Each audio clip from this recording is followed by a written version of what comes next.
Welcome, everybody, to Unfiltered, the No BS DJ podcast.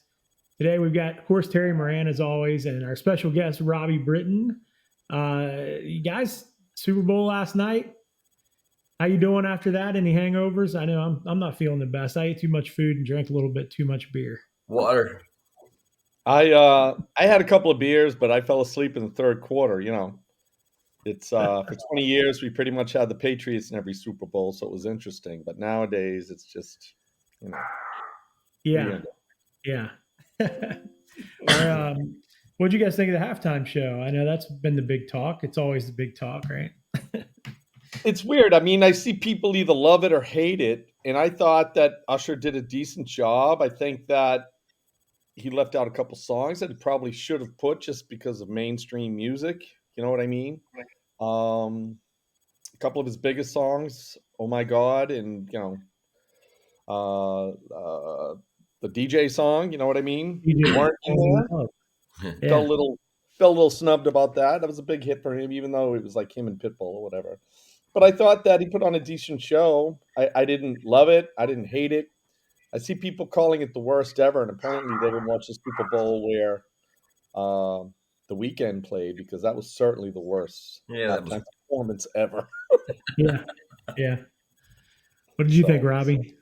Well, for me, we had a themed event here. Our oldest daughter, her boyfriend is a huge Kansas City fan. So last year we threw a pretty big party for him and his friends and family and stuff. And this year, with it being in Vegas, we actually upped the game a little bit and set up our casino setup also. Wow. During halftime, I'm dealing craps. So it was on the big screen over on the side of the room. It was rocking. Seemed like a lot of energy. Everybody at our party seemed to be engaged watching it. I look over every once in a while. I'm like, that's pretty good. But I'm trying to do math. Craps is a little more complicated.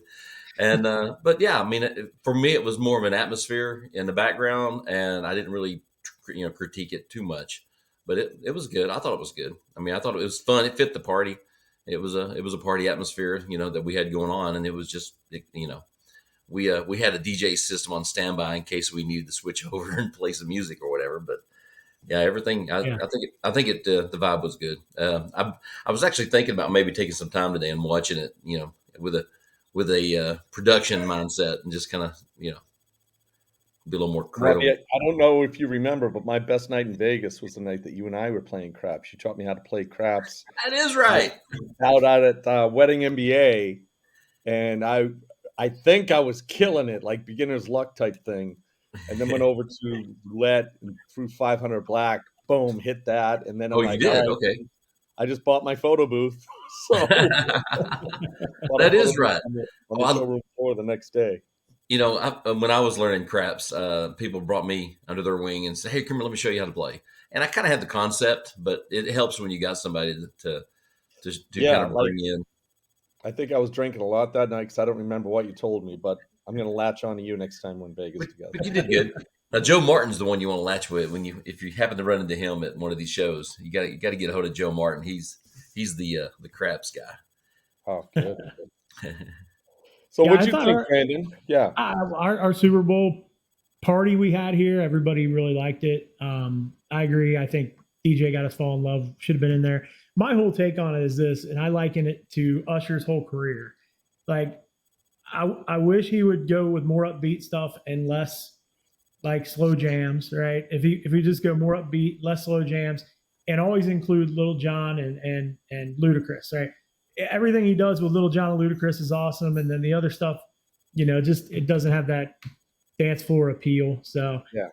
I kind of that's what I've always thought about him. Like, he always leaves a little on the table and has. I really feel similar about Justin Timberlake. Like, he could make dance music left and right if he wanted to, and instead, it's a lot of little slow jams and things like that. So I thought it was good.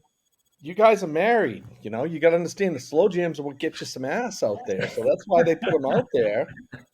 And that's why they're important to him. Usher's probably got 1 million girls off those songs. Probably, yeah. Trying to pass the torch. I like the roller skating. That was the good throwback. Yeah, I thought that was cool too. Yeah, I caught that out of the corner of my eye. I'm like, are they roller skating? Yeah. And Yeah. when they were jumping at the end, again, from the production standpoint, right? I'm looking at the Yeah. stage go whoop, whoop, right? It was right on the bottom of the TV, and you saw it like go out of the frame a couple times because all the performers were jumping, and I'm like, ruh-roh. Yeah, man. There was we had a good time here last night, even though the game was a little slow at the beginning, but it's good to have. I like the Super Bowl. I heard something this morning on the Pat McAfee show that they pointed out if they add an extra game to the season, which there's still talk about that happening in the next couple of years, then you would automatically get the holiday because next Monday is President's Day. So you would automatically then have the holiday off on Monday after the Super Bowl, which that sounds great to me because I'm Yeah. a little hungover today. Not that I can take a day off if I want to, but I had some things going on. But you know, I know my wife would have loved to have stayed home today. She probably had a few beers last night. It takes well. longer to recover as you get a little older. Yeah. That is Yeah. the absolute bona fide truth, right? I can still drink like the Viking I was when I was 22, but now if I get a 3-day recovery, it's just not worth it. Right. Exactly. So we've got Robbie on today, and Robbie produces the ARMDJS show. I've been all but 1 year. I had to miss 1 year, unfortunately, but it's an amazing show, and we wanted to talk to him about the show and what makes it unique and all those things. Robbie? Well, yeah, Brandon's a legend when it comes to ARMDJs. He's you Love spoke that at it. time. Yeah. And you were awarded the DJ of the Year 1 year, and Yeah. and great. It's a big honor. It was a big honor, and I was glad that my son was there that year. I think it's the only year he went, and it happened to be the year that I won that. So it was great to be able to win that in front of him. And then you got half the staff at the General Morgan Inn fired 1 year, so that was. Yeah, well, you know, I mean, I'm exaggerating. there was a guy who got fired. It was not my fault. He slept in our room. So he went out partying with. What happened was he went out partying with a couple of my DJs. We had the suite, and he went out partying with a couple of my DJs. And then in the morning, I was getting ready to walk down to the show, and he was coming in, and he goes, "Hey, I'm on staff here, and a couple of your guys told me it'd be cool to crash here." And when I guess the housekeeper found him, and he ended up getting fired for sleeping in the guest room. So. Yeah, there's so much more to that story, but yeah, you just got to pin him down one day and talk to him about it. Yeah. But no, it was fun. The Angela that she's one of the staff there that helps with the resetting the rooms and stuff like that, and kind of oversees the banquets. She come to me that morning. I'm usually on property about 5 o'clock, getting everything set up and ready before breakfast and stuff. And she come in there and she goes, so whatever, I can't even remember the other guy's name. Anyway, he's not here. There was an issue, but I got you. And I'm like, yeah, I know you've got me. We're good to go. So yeah, little did you know he was crashed in my room.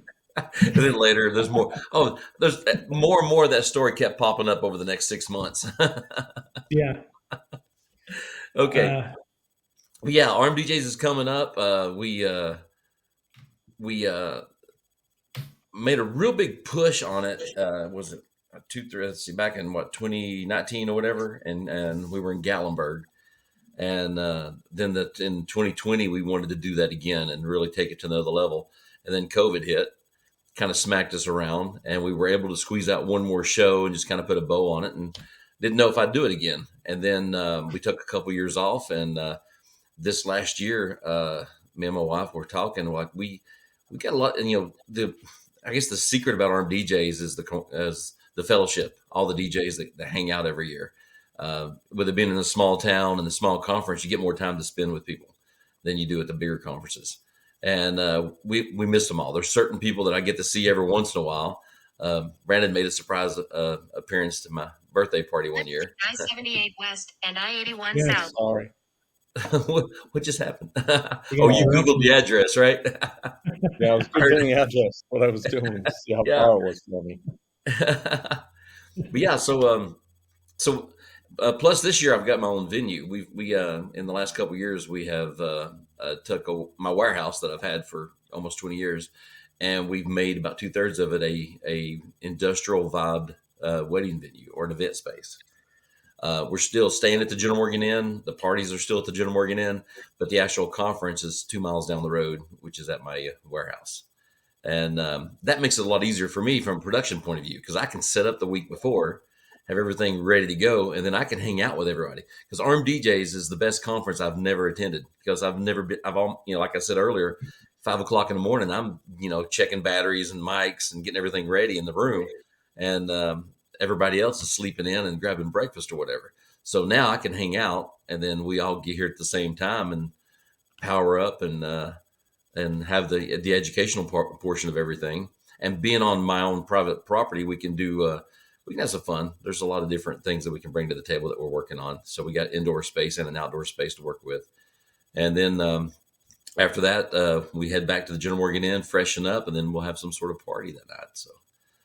So help me understand, Robbie, from someone that's never been to ARMDJs. I've gone to both the Vegas and AC conferences, and the ones Mobile Beat used to have up in, Buffalo, New York, and all that stuff. So tell me what makes ARMDJs different. You talked about like the camaraderie and stuff, which I think is important for the small shows. But what are some of the things that an attendee would get out of the ARMDJs that they've never been there before? You get so much one-on-one time with people. I mean, that's a big, big part of it. It's fairly easy. Most people drive here. Most of the people that we target, we target market kind of a 5-hour radius from Greenville, Tennessee, and that gets us up into Louisville and Nashville, Tennessee, down to Atlanta, Roanoke, Charlotte. All those towns are an easy, 3-4 hours, 5-hour drive to get here. But we pull people from Florida that come up, from DC, the Boston area that come down. So we've even I've had some people from Australia, England, New Zealand. We've had a few people from New Zealand come in. Richard was a speaker one year, and he came in, and I'm not going to start naming names. I'll forget somebody. Yeah. Gotta remember it's the day after Super Bowl. Don't put me on the spot with names. So does it start with like a Monday morning, seminars? Like, help me understand. All right. So whenever I come up with the concept, I wanted to show that you could do regionals. Me in Greenville, Tennessee, it's a day's travel to try to get to Vegas. By the time I get to the airport and fly and connecting flights and everything like that. And it's not cheap to go to Vegas. It's not too bad expensive, but it's not a cheap thing to do. So there's a lot of DJs in my market, in my area, that just never go to these things because it's just, for them, it's just they can't get away. And I'm like, we could do this on a local level. And I wanted to do it to show it can be done, and maybe inspire other people to do their own regional conferences. So the format is people typically show up on the actual show starts on a Monday night. We do a pre-party. So that's the actual show. So you show up Monday evening. So if you got a day at work or whatever, and you're in the area, you can get off work, you come to the show, and you hang out with the party. And it used to be the meet, greet, and jam, which is actually we still call it the meet, greet, and jam. But originally it was there was a lot of DJs that play instruments that played in bands and stuff. So we'd get people together and just let them jam, and that was kind of a thing of magic. It's kind of cool watching. Really these people that you see on Facebook, or back then it was the forums before Facebook, and they just get together, and after 2 or 3 sound check songs, they start figuring it out. So it was kind of a cool thing, and you get to hang out with these people and network and see people in that light. And then now it's kind of morphed into more of a DJ takeover, and we get the various DJs will sign up and do 20-minute sets, and while people are hanging out, we got the DJ thing going on, and then. Next morning, grab breakfast, first day of content, education. And then that evening, there's usually something, some kind of social party, karaoke, game show, might be another takeover. It could be anything, whatever we come up with. One year we did a casino party. And then the next day is more education. And I put little pockets of time in. So you can, sometimes there's breakfast. We get breakfast sponsored, and we actually have breakfast on location. Sometimes people just go out and grab bread, shop local, and you get to check out a little small town and go to these little small restaurants and hang out with whoever you want to hang out with to do. We give them, everybody an hour and a half to do lunch. And again, that seems very valuable to people that they can get in their little pockets, little groups, and hey, let's go grab lunch at this little sandwich shop or this coffee shop or the Greasy Spoon, any of those places. So you kind of have that whole vibe, and everybody is kind of on the same page throughout the week. There's not competing things going on. Like in Vegas, there's so much going on. After the education of the day, people spread out, and some people go to the sponsored stuff. Some people are going to clubs. Some people are just, whatever, riding around. You just never, they just scatter. Where with a small event like this, we've kind of kept everybody on the same page, so you still get that time with each other. And then that's kind of the gist, I guess, of the format. But what's happened is on the Monday, a lot of DJs will show up on Sunday night and hang out.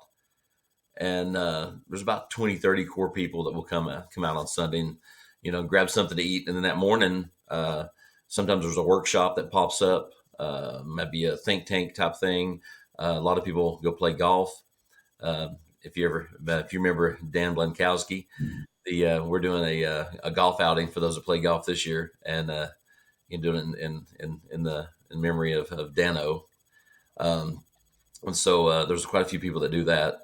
And there's just different times for people to socially get out. And we always talk about and joke about when we go to these conferences, you learn so much in the hallways, Yeah. And that's kind of, with a small event like this, the way we do it, it just kind of works really well. And then education. I'm always, when I'm doing the lineup for the education, I'm not just randomly picking people. It's like putting together a mix set. If I'm playing Brick House, what's next? Play that funky music. What song's going to fit next? And I do that with the education that I bring in. I figure, okay, I've got this. What builds on that, or what can complement that, or what is something maybe totally, if you mix it all, mixing key, you kind of look at the Camelot wheel. What else can kind of go with that vibe, and that's good for the owners, good for the employees. Good for DJ, skill sets or business, minds. There's always a little something for everybody. And people seem to like it. It's every year when the conference is over, that Queen song, "It's a Kind of Magic," kind of goes through my head, because there's just something about it. Because everybody just kind of, it's just like it's a good time. It really has become. Sorry, go ahead, Brandon. No, I was just saying, it really has become like a family down there, and I go every year, and I see people, and it's like a family reunion. And I don't think Robbie gets enough credit. I know Robbie was on the Mex Hall of Fame thing, I think, this year. And in my opinion, he should be a guy that gets in. I believe he absolutely changed the game. I voted for you, Robbie. I voted for you. I believe he absolutely changed the game when it comes to DJ conferences. And I'll explain. I mean, Robbie has this thing. He announces it on April 1st one year that he's going to do this conference in the middle of nowhere, Tennessee, right? And I didn't even believe it was real. I think I texted him like, "Are you really doing this?" And I'm sure a lot of people thought the same thing.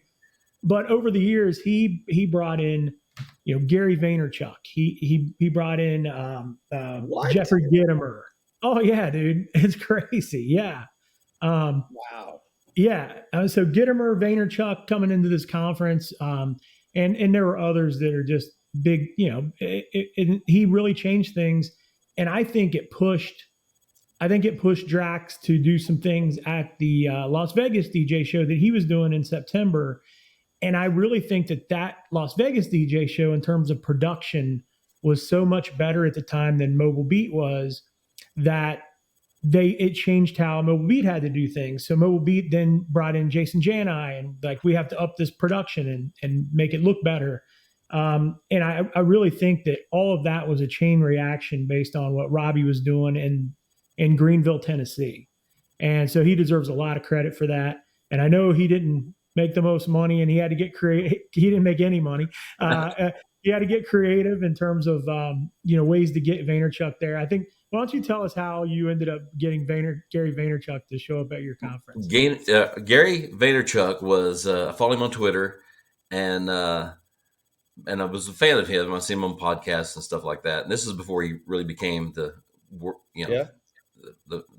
giant that he is now. Anyway, his book, The Thank You Economy, was getting ready to be released. And he was hustling on Twitter. Hey, buy 4 copies of my book and I'll answer any email. Buy 10 copies and I'll give you a 5-minute phone call, whatever. He's just throwing out things. So I at replied him and said, how many copies of your book would I have to buy to get you to speak at a DJ conference in East Tennessee? And you got to keep in mind, at this time, I already had Michael Port booked. So Michael Port was already booked for the conference. I did it before him. This popped up, it dropped in my lap. And so I was already kind of ramping it up, with different presenters. My goal was to get Jeffrey Gitomer. And here Vaynerchuk pops up with that. Well, I didn't get a reply from him. And over the weekend, the next Monday, I get a message from one of his people from the office. They, went to my Twitter, found my email, sent me an email, and told me a certain number of books. And said, "Do you buy this many books?" And I said, "When?" He goes, "You buy it at this time, from this location, and he's yours." And I'm like, "Well, cool. Can I get him to maybe do a video promoting the conference and stuff too?" And he's like, "Yeah, sure. Whatever he needs to do." Yeah. So I dropped the money and bought the books. And by the way, I've still got a few cases if you need any. But it was funny. We had that particular year we were in Johnson City doing the conference, and I did the big video reveal, and it was Gary talking about coming to ARMDJS, and half the audience was like, "What?" and the other half was like, "Who?" Now all of our kids know who Gary Vee is. My kids freak out whenever my daughter was watching some video, Gary Vee doing a video, and my wife saw it, and she goes, Robbie knows him, right? She goes, "No way." And I'm showing her pictures. He was in Greenville and hanging out. But yeah, so we did that, and true to his word, he didn't even charge me airfare or nothing. No incidentals, nothing. He just said when I need to be there. And so we went and picked him up at the airport. So we're at the meet, greet, and jam at the General Morgan Inn. Oh, I'm going to back up. When I did the reveal, we did the Oprah moment where we brought books out to everybody. So did the video on the screen. Everybody's like, "Wow, what?" Or half of them. And then we gave them books. Everybody got copies of the book. And that was kind of cool. So everybody, did that whole thing. And then the word got out. And then then the next year we brought it back to Greenville at a local theater. And we invited other businesses to come in too. And that kind of helped me offset my expenses of production and stuff like that. But yeah, it was pretty cool. So anyway, the night that we had to pick him up, go to the airport, he's just there with a hoodie and he's on his phone, just doing this. And I walked past him. I didn't even realize that was him. He was just in his own little world doing, on this phone, doing his social media. And so I took him and, we drove back. And John Moore, DJ out of, is he Cincinnati also? Columbus, Ohio. Yeah. He was at the meet, greet, and jam. And I'm like, "Hey, John, let's go. What are you driving?" He goes, I got my car. So let's go pick up Gary Vee. And he goes, "You kidding me? Really? Yeah, let's go." So we snuck out, left the party, went to Knoxville, and we took the long way. We took the quick way there to get him. But once we picked him up, we took all the back roads. We were about 2 hours in the car with Gary Vee, just picking his brain. But come to find out, he was picking our brain. He was actually working us, because when he spoke the next day, it's like he knew all about getting what you're worth and Drax and the ADJ, everything. He knew it all. He was like so prepared, but it was him winging it, but just listening to conversations the time that he was around us. And it was kind of cool. He's getting ready to go on, and I'm playing some music, and I played "Hypnotized" by Biggie. And at that moment, he's back there tweeting, going, "Oh my God, they're playing Hypnotized right before I go out. This is awesome." So it's pretty cool. Wow, that's an awesome story, man. But he walks out to the stage and he just starts riffing, and again, half of us know who he is. We're like, "Wow, this is great." And then he goes, "How many of y'all know who I am?" And half of the audience is like, "We have no idea who you are." And he's like, "Oh man, hang on a second." He grabbed a chair, set it in the middle of the stage, sat down, and then he kind of did his backstory so people understood kind of where he's coming from. But what was so cool is he just flew from DC to my event, because he had spent that previous week with the president talking about social media strategies.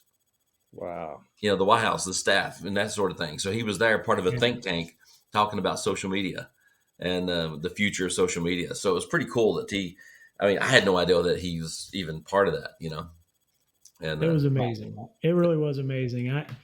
Oh, I'm a fan of Gary Vaynerchuk, and yeah, me too. it was great. It was great having him there, and I even got to meet him briefly at the end, and really cool, really cool. The other way I think that Robbie has changed things in the game, I think it was a big influence. So Robbie brought in DJP twice, Yeah. but he brought in DJP, and everybody's watching this guy up there mixing on vinyl and just going off. And I think it just inspired a ton of guys. At the time, the wedding DJ business was not focused on like what Nick Spinelli is doing now, right? I mean, Right. there were some guys like you, Terry, that have always been mix masters and doing your thing, right? But there were a lot of guys that were, really focused on being a good MC. Peter Mary and Mark Farrell and a lot of that stuff. And I think those are great areas to focus on. But when DJP came in there and all those DJs saw him, you just saw like immediately there were things changed. Like people were having little one-off things where we're going to try to learn to mix and getting together and doing that. And it was just it really did change the game a lot on that. Yeah. Well, one thing that I really believe in, I don't mean to cut you off, Robbie, is that like the high tide raises all the boats, right? Like if you bring in high quality people and you try and kick ass with production and everything else, other people have to pay attention. Yeah. And I call it like the Play-Doh method, right? Like they might say, I can't do all of that, but I could take a piece of that and make part of my show or my business better. And as long as you're getting nuggets from something, I think that stuff like that, if people care about their business, some people just care about being DJs, and that's cool too. But if you care about like the whole business acumen aspect of it, you can get nuggets from everything. And having Gary V and DJP out there in Tennessee, I'm sure blew some fucking minds. You got to remember at that time, when 2008 I guess is when I started ARMDJS. A lot of us we were trying to go digital, but you couldn't really mix like you could on vinyl. CDs, you kind of mixed on CD, but it wasn't the same as vinyl. And for me, I used DJ Power was the software that I went with, so I could do video and other production stuff. But there's no beat mixing. You just hit F7, hit it twice if you want to slam mix. Right. But with my training from the Mark Farrell or Todd Mitchell or Scott Favor being interactive, I made up for it by being more of an interactive, out in front of the system kind of guy, and bringing DJP in. And Brandon was telling me, I said, you need to, he recommended bringing him in. He said, this guy, he's the real deal. And I didn't know. I mean, I knew he was in it. We heard that he was in a show, the Master of the Mix, and but we didn't know how he did on the show. And by the time we had the conference, he had won Master of the Mix, which was even a bonus. That was pretty cool. Yeah. But yeah, he'd come up and he said, I don't know what to talk about. I'm like, just talk. And when you run out of something to say, play some music, mix, or do whatever. I think Brandon was even thinking about hitting with some Q&A, just whatever. I had a few Q&A things that I did at that first one, and he was much more prepared the second time around. He had a better vibe the second time around, but the first one he was just as nervous as anybody, and but he just got up there and absolutely ripped face on this vinyl. Like everyone was going, "What in the world?" Just like we were, Terry, when we first saw him. And he's doing this on the stage, and all the DJs just got up and gathered around. Like nobody's sitting in the seats anymore. They just gathered around the whole. Yeah, we got that picture of him. Everybody just gathered around him, watching him, and it just blown away. I mean, it was so awesome. And it got me more into. I had this lying around. I was listening to it the other day. DJP. Yeah. Wow. But yeah, uneasy listening. So having him in and having that new vibe, that I really like that, and it challenged everybody to take it to another level. And fast forward, Jamie Bodie put together a mixposium in Hilton Head. It was just a bunch of us, like 10 or 15 of us, got together and went down to Hilton Head. And I thought I knew how to kind of mix a little bit and do some basic blends. And I take his class or first half of his day, and then we're doing a takeover that night. And everything that I had planned on doing, I just threw out the door, and I totally created a set based on theory of what I learned in class with no practice, and then had to do it live. Awesome. And then after I got done with it, Henry and Jamie were like, "You can mix?" Yeah, I've been doing it for years. Henry Race is a great example because he told me that DJP was really his inspiration to get to the level he's at right now. So, and Henry's really good. Henry Race. Oh, okay. Yeah. He literally touches every button on the controller when he's mixing. He's just I don't think this has been officially said yet. He's coming to ARMS. He's going to be our official DJ between presenters and stuff like that this year. So. My daughter has done it for the last couple of years, and before that, Hayden Nichols was our guest DJ. Because you'd have Mobile Beat, would have Jason Jana or whoever up there. And one year, it was a year that Mike Walter and a few other of the heavy, Joe Bunn, some of these guys were in the audience. And Hayden comes up to me with his phone, and he goes, "Is it okay if I place?" And he's like, 8 years old that year, I think. He's young. He says, "Is it okay if I hook my phone up and play some music during the lunch break?" I'm like, sure. So he sat there and he's just doing this. He's on his phone and killing it. And as the different people come in, they were like, "Is the kid doing this?" He's got his boggin on or whatever, and he's just there and he's just mixing off his, the controller. And and he just killed it. And you had standing ovation from all the, I remember Mike Walter and all the others were just standing there going, "Wow, this is the future. This is cool." And he ended up actually talking a little bit and giving kudos to his dad and stuff like that. So it was kind of cool. So he's like the youngest presenter at ARMDJS.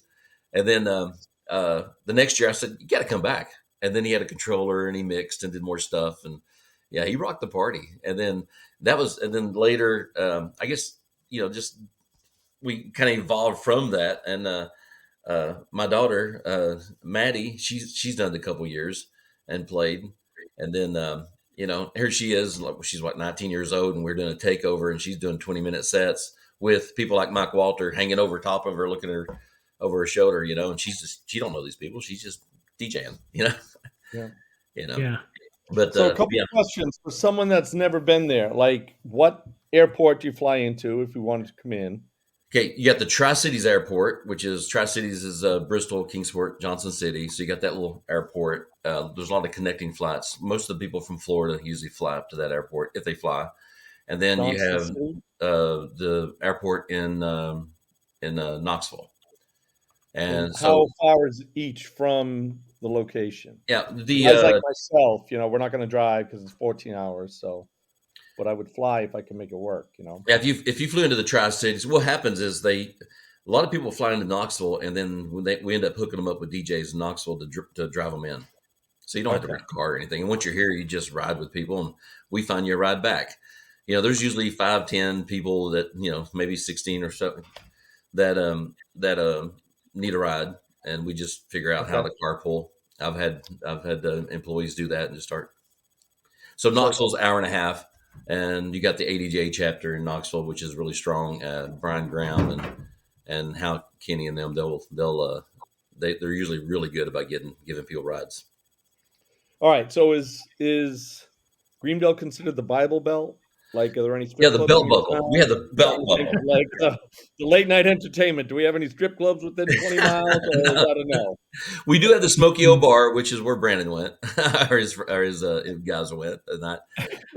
We have enough activity that we keep you busy, for the most part. People are just hanging around the hotel. Love the northern boys, Robbie. Every time I'm down south, the southern girls love the northern accent. Dr. Khan, Havayad, and all that shit. So what's the name of the place? The bar that we had your birthday party at? Yeah, the Hyperion. Yeah, that's the Smokey bar. Oh, okay, yeah.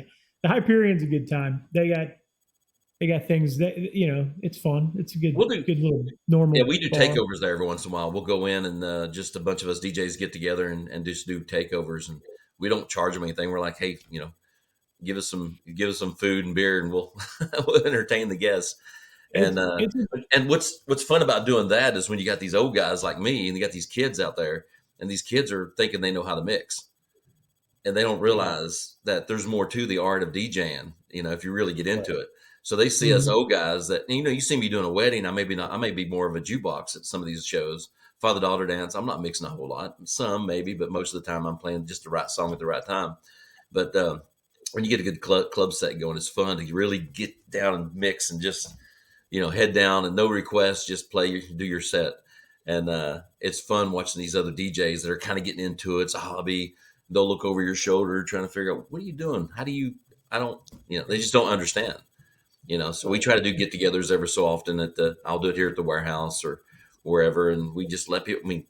Come on in. We'll show you how to do this if you don't know how. Well, my schedule is that I have Laconia Bike Week, which is the second biggest bike week in the country. The week before that, it always ends on Father's Day, and I end about 2:00. So I'm going to try and make it this year. But for me, being old, there's a lot of other logistics. Like that's Father's Day.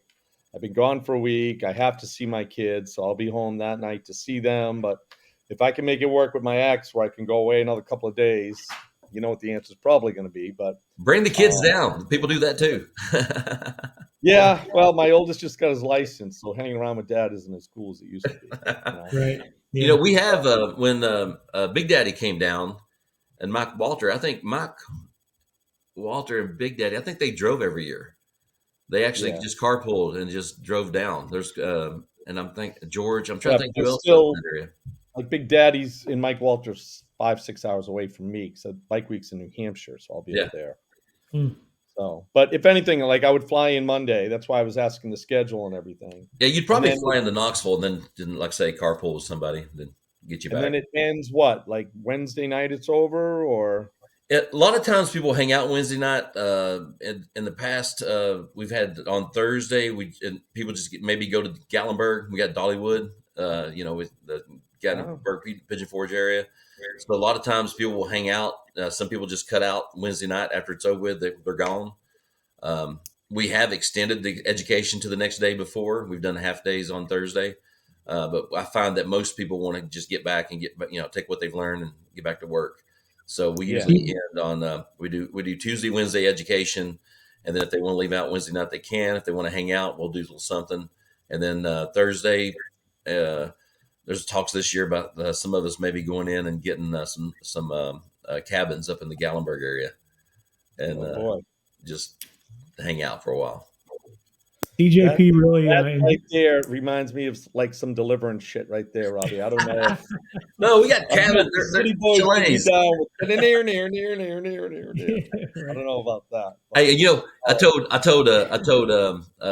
Mark Farrell when he was here, he camped just off the interstate, and I knew he liked to hike and stuff. And I told him, I pointed up at the mountains behind him. I said, "Do not go in those mountains. Just don't. I know what you're thinking. Don't, unless you know a local, not just hang out with, just met a local. If you know a local, you can go up there. I own a Jeep. I love the 4-wheel. I do not go in those mountains unless I'm with people that normally go up through there. You just don't. Now the other mountains next to the Appalachian Trail, that's the Appalachian Trail is literally like 30 minutes away or 15 minutes away from the hotel here. So you can go up and go hiking. There's waterfalls and all kinds of stuff. I know Randy Bartlett, I think he took off and hit a couple of them. Yeah, that movie wasn't fiction, bro. Oh, yeah, I'm telling you. Just certain mountains you don't mess with. There's certain areas you just nope. Yeah. So I would like to do that. So let's see if we can make that work. Brandon, you're on the trip this year? Yeah, I'm already signed up. I'll be there. Okay. Absolutely. And the hotel will sell out. It hasn't sold out yet, but it always sells out. And we basically own the hotel the whole time. So it's our place, Okay. All right, I'll figure it out the next 2 weeks. Great. I got to be nice to my ex for a couple of weeks before I ask something like that. So, there you go. Pitch. ARMDJS.com, ARMDJS.com. And I'm sure you can put that in the description. But you can go to that website. Presenters, we've got Jim Cerrone's coming, Peter Mary's coming to speak. And I've got some others I'm working on. Rick Brewer is doing one about marketing. He's got a new project that he's been working on, and he's just his marketing and sales have been on point. So he's going to share some of that story with us. Well, it would be easier to sell a trip if I had a seminar. So you and I should talk offline because I've done the midweek gold. Craps 101. Yeah, well, I've done something called midweek gold for 5 times at DJ Times, and Okay. did it at Harvest of Sound. It's just a different spin to get guys to think about, they have the gear sitting in their Oh yeah. inventory midweek. What else can we do? I'm, So I'm all about midweek. That's yeah, Yeah. yeah. and Brandon talked about that earlier. There's opportunities if you know how to hustle it. Yeah. Yeah. Well, let's. One thing I want to ask you before we finish up on ARMDJs, if you got some extra books available, why don't we give them to some people that comment on the YouTube comments down underneath? We'll pick a Yep. couple of Just people. you figure it out and let me know. All right. And Brandon and I also wanted to chat just collectively with the three of us just about tips about going to DJ conventions, because I've been to so many, it seems like, the back of my hand. I'm sure the same with the two of you, but what tips can we give our listeners for someone that's maybe never been to a DJ convention and, help them eliminate or reduce some of the mistakes or missteps they might encounter? So if you have a Yeah. couple of minutes, you want to chat about that? Absolutely. Yeah. I think my first tip is to never eat alone. Yes. Yeah. You can find somebody, if you're going to grab lunch. I picked up so many great nuggets. I remember in Vegas, I was playing a slot machine and Dave Lewis walked by. I barely knew who he was at the time. And he goes, "Are you going to lose your money in that machine or are you going to have lunch with me?" And I go, I'm going to go have lunch with you. And in that That's one Dave. lunch meeting with him, man, it was like, wow. It was, he really opened my eyes. I learned a lot of things. And so that would be my first tip. Yep. Whenever I first heard about Mobile Beat, it was on Disc Jockey America, and everybody was going that year. And that was apparently, I think, the year that Mark Farrell made his first big appearance with Getting What You're Worth. And we missed out. Me and Brian Graham out of Knoxville, we were like, we missed something. We've got to fix that. We've got to go next year. So we had a year to prepare to figure out how these little country DJs in East Tennessee were going to make it to the big city of Vegas.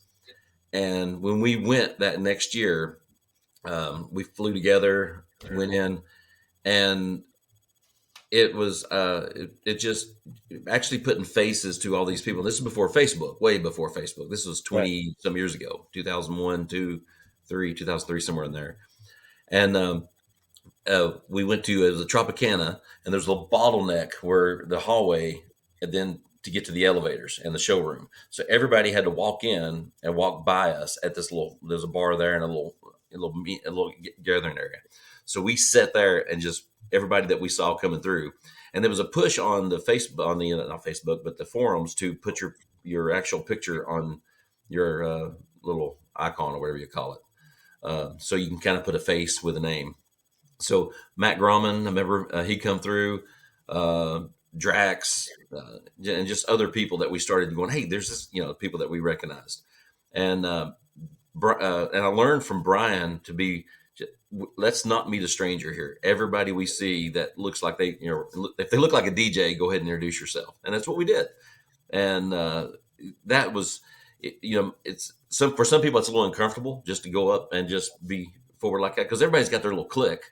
You'll Right. see 5 DJs over here and 5 DJs over there. I remember back then it was, you had the Scott Favor and like his clique, his crowd or whatever, and then you had Big Daddy and his crowd. You had the DJ chat crowd, the pro mobile DJ crowd, the DJ crowd, and stuff like that. And so you just had to just jump in, And when you bump into somebody, say, "Here, let me show you how to play craps." You just gotta, And Yeah.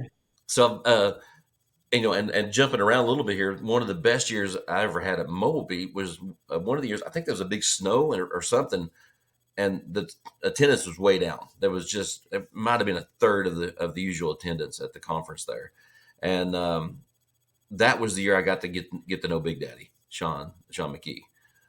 In the past, he was so busy with his clique, and I had my clique over here, and neither one of us had, a lot of our friends there. So we just, we got to hang out some. That was pretty cool to get out of your normal routine. Because when you go to the same conference every year, especially the big conferences where there's, hundreds of people, you just can't, there's not enough time to hang out with everybody, Right. and you end up, hanging out and somebody's sweet talking, weddings or interactive DJ and stuff or whatever like that, but it's that core 20 and you're missing out all the networking with the other, but you can't miss that one thing, Well, the thing I'd like to kind of help people with, I think, is that travel wise, it's never going to make sense. It's always going to be more than you want Oh, to yeah. spend, but stay at the host hotel. Yes. Like there's been times where I'm like, oh no, we're staying at the Gold Coast. It's $19.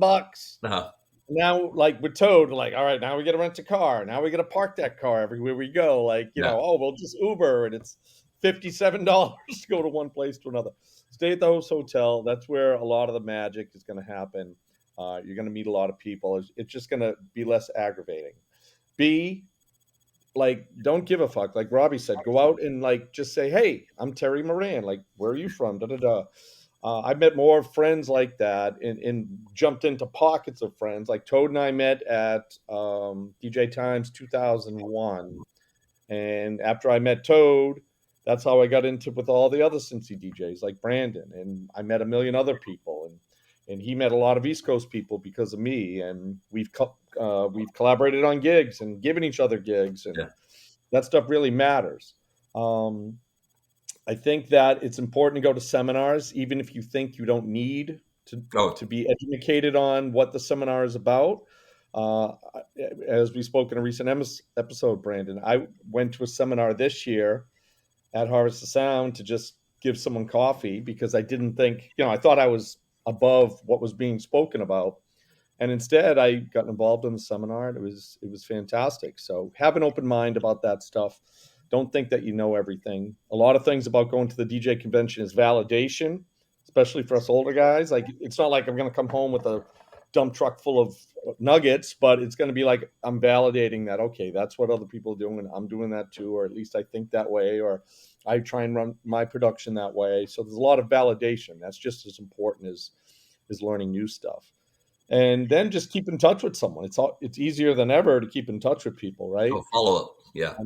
I had met Mike Walter a long time ago, but him and I kind of just Facebook back and forth and kind of get to know each other by some off DJ things we had done together. And, the friends that you're going to create in this business, especially ones out of market, are going to be relationships that are lifelong. And that's important for the good times and the bad times. You know what I mean? Like, there's no one in my local market that I can talk to if I'm having a rough booking month or whatever. But, I can call up Brandon or I can call up Toad. And sometimes they don't make it better, but it's just someone that I know I can trust, that I can run shit by. And sometimes that solves the problem and get you out of the valley, Yeah, he was talking about Dave Lewis. I've got Dave Lewis on speed dial. Yeah. Yeah, he's a wealth of knowledge. Yeah, I agree. Here's one that I have. When you're listening to a seminar, just shut up and listen to the seminar. So many DJs are type A, and they want to comment in the middle of the seminar. Oh yeah. And it drives me nuts. Like, somebody will be yelling something from the third row at the speaker, and it's like, man, this guy's worked on this presentation forever. He's really put a lot into this. He doesn't need you shouting your opinion from the third row. Just shut up and listen to the seminar. Take notes. I always look back at my notes, and I'm trying to figure out what it meant. But a lot of times I'll look back, even a year later, and I'll look back and go, oh, I never did that. That was a great idea. I wrote it down and I never did that yet, So those are a couple other tips I have. Yeah, I've got some of the, we'll buy an educational stuff like Randy Bartlett's DVDs. I'm still planning on watching those someday. But just own them. That was I literally a couple episodes ago, I said that's the best thing I ever bought. I've watched them many times. Yeah. I've had my DJs watch them. They're excellent. Yeah. I have a unique one. This was Vegas, specifically Vegas only. If you're going to Vegas, some DJs are going to eventually say, hey, we need to go to a club. We should go to a club. And so if you do that, don't just go pay the cover and stand in line. If you've got enough DJs, you can get a table and you can go in together. It'll save you money in the long run, and it'll be a much better experience. So I actually met Joe Bunn that way. When you start grouping up and you got 2 or 3 guys, and then they know somebody, and then you find out this other group's kind of looking to do the same thing, and you get 10 or 12 guys together. Not only are you hanging out at the club, but you're also hanging out with people that, you might learn something from as well. So Right. I've had some really good nights there. My best night in Vegas was I show up. I'm like, I'm there a day early. I flew in a day early. So that's another piece of advice. Get in a Yeah. day early, be ready to go.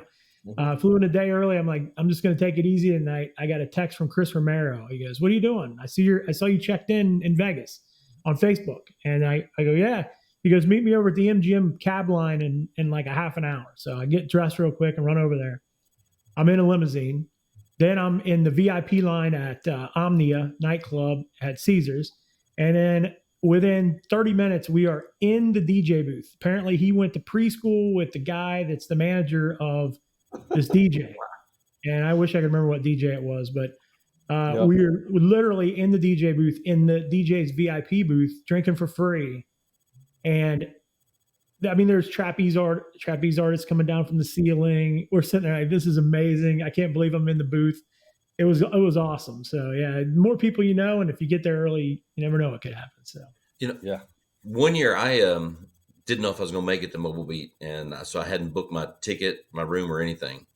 But I was like, okay, I can go. So I just got on a flight, flew to Vegas. Still hadn't bought my pass or my room yet. I get there, I go to the checkout, and this was at the Riviera, so that's how long ago it was. I go to the check-in, and you had to go online to get the special room rate. So I go back, and I'm sitting down over against the wall, down in the floor, and I'm going through my laptop, and a DJ walks through and says, "Robbie, what are you doing?" I said, "Well, I've got to get my room. I hadn't got it yet, and they won't let me have the room rate at the counter. I got to go do it online." And he's like, "Well, my roommate bailed on me, so you room with me." I'm like, okay. And it was one of the years that because the conference, and I'm not mentioning names because I don't want to get anybody in trouble, or not that they get in trouble, but anyway, important. But there's a good part of this particular DJ apparently gamed quite a bit at the Riviera, and run up a lot of points and stuff, and he had scored access to the Super Bowl party, and it was in the big ballroom. So we go. He's like, I'm going to this thing. I'm gonna see if I can't get you in with me. I'm like, well, that's awesome. So we go and we just played dumb and kind of got her. And apparently he didn't pre-register to go, but he qualified to go. So they were like, well, we don't have your table. We didn't get a pre-register. And he goes, oh man, I don't know what happened or whatever. And we just both kind of played dumb. And we're like, he's like, but we got some seats up front. We'll get you those seats. Okay. So we go up and we're sitting at the VIP seats in the front, just right in front of a 20-foot screen. There was two 20-foot video screens on each wall, and they had buffets bigger than my house, and scattered all through the room. And the table next door to us was the production crew for Mobile Beat. So they paid all that money and was being treated over there. And here we were just dumbing our way into this event. So we're hanging out like, hey, and it was like your glass you get a little low on beer, and they just kept topping it off. So we have no idea what we drank. Wings, endless wings, chocolate covered popcorn. I don't know. There's all kinds of cotton candy. They had junk food everywhere. And we woke up the next morning going, wow, what did we drink? How much did we had no idea. We just know we had a good time that night. But that was a night, I always come in on Sunday to catch up with my friends. I saw none of my friends that day. I was just totally riding this wave with this another friend of mine, and we were just having a blast, just dumbing our way through this whole Super Bowl thing. So I think we caught up with everybody a little later on or something. But that's awesome. But you just got to be ready. One year we ended up at the Trump Tower watching the Super Bowl. And then another year it was in the sports book. We took a little side room over at the Riviera. There was a restaurant that was closed, and we just started moving the furniture into the sports book area where they had the TV, and everybody just hung out. But again, just no strangers. Don't be. It's Vegas. We asked one of the waitresses, "Can we get some of that furniture?" And like, it's Vegas. Do whatever you want. I'm like, all right, that's cool. You're ordering drinks. They don't care. But yeah, there's so many stories I can tell of getting together and going to Fremont Street or just hanging out. I got a quick story. One time, Toad and I went in. We were doing. Trying to remember. We're doing the AVN Awards. The first time we did it. And we go in. It was at the Bellagio. Excuse me. Sorry, the Venetian. And we went in, and the Venetian's a huge, huge casino. So I'm like, I gotta piss. So I went off to go to the bathroom, and there was like this bar around the corner that wasn't like on the casino floor. And I had to go by it to take a piss. And I come back, I'm like, Toad, we should probably sit over there. It looks like there's a bunch of locals. And when I say a bunch of locals, there was like 4 different Elvis impersonators hanging out in there off shift, like a bunch of showgirls in their costumes and shit. So I'm thinking, we're gonna bang some fucking showgirls here. But instead we ended up sitting down next to one of these Elvis dudes. And apparently he was like the Elvis guy that had his own show at the Trop and, billboards and all this shit. And we didn't know that. We're just talking to him. Guy was from Ireland. And you know what? I can't remember his name right now. But he ends up saying, yeah, I got a show tonight. Why don't you guys come by? We're like, sure. He's like, what's your name? I'll text my, promoter and put you on the list. I was like, all right. So we did. So we weren't sure we were going to go. And then as we decide to go, we're walking through the Trop, massive billboards for this guy. He put us in the front row with all these off-duty showgirls, and he was kick-ass Elvis, like young, stud-muffin Elvis with the hips and all that stuff. Like, and this is just because I had to take a piss in the right place. Like, you gotta go to these things because you'll run. There's stories like this that run on forever. And well, okay, one tip that you triggered on this, talking about the bar. One thing that, like the first time we went to the Mobile Beat at Tropicana, we found a hub, and then everybody hung out there. Every time, the Riviera and at the Stardust, all these places, it's always good to find like a central area that everybody's going to cross, Yeah. And where were they at? The South Point now. South Point has a great little bar, it's a little bit off to one side, but there's a lot of good seating there. And the last time I was there for an event, it was so many of us made a point. If you're looking for something to do, you walk by there just to see who was sitting and hanging out. You never know who you were going to end up, hanging out with. And they had TVs going on, decent price drinks, and all the restaurants are kind of in that little corner there too. So finding a hub, finding a spot, when that you can meet up with people, and because when everybody goes out, they all come in, they want to hang out somewhere. So kind of establishing that at any of the venues is a good thing. So, I mean, the point to all this is just go because, again, this isn't stuff that you pay for, but it's because you're in the airspace of all these other people. And you'll certainly come away a better person, maybe with a higher tolerance for alcohol than you did before you go to these DJ conventions. And, if you get one good nugget, that pays for the whole trip. There's that, all it takes is one good nugget. And when you go into a presentation and you hear something, again, like you said earlier, stuff, well, I already know that. Instead of saying, I already know that, you need to focus on why do they feel important enough, or feel like it's important enough to say it. It's building on a point. There's something that's being reinforced here. Let's find out what it is. And it usually builds to. Yeah, you have to trust the show promoter that they believed in this person enough to put that person on stage, right? Because sometimes the summary of what the seminar is doesn't give it justice. You know what I mean? Yeah. So I've learned to trust the promoters and just say, unless it's like, beat mixing or something like that. Yeah. I'm not going to go to that seminar, but I'm going to trust the promoters that have put the show together, that believe in this person enough to put them on stage, to let them convey their value to other people. So yeah, cool. Well, guys, I think we've run our time here. Robbie, thanks for coming on. It was great to see you, and look forward to seeing Robbie, you in thanks, June. Man. I haven't seen you since that night with Craps, and I'm going to try and make it work because the ARMDJS, again, being from Boston, we've always had Atlantic City and then Vegas. So some of these little, TJ conventions we've heard about, and it's just never worked. But now that I've heard about it, I'm going to make my best effort to get down there. Yeah, we'll be announcing the lineup here pretty soon. I think everybody's going to really enjoy what we come up with for this year. And if the takeover includes video, I might have to throw my hat in the ring because that's my thing. Yeah. That's cool. Well, you guys, continue to have a good day. Everybody else, thanks for watching, and give us a like, and we'll see you on the next episode. All right, Brandon. I am in Puerto Rico next week, so we'll have to try and do the logistics to see if I can do the podcast from surf school or not.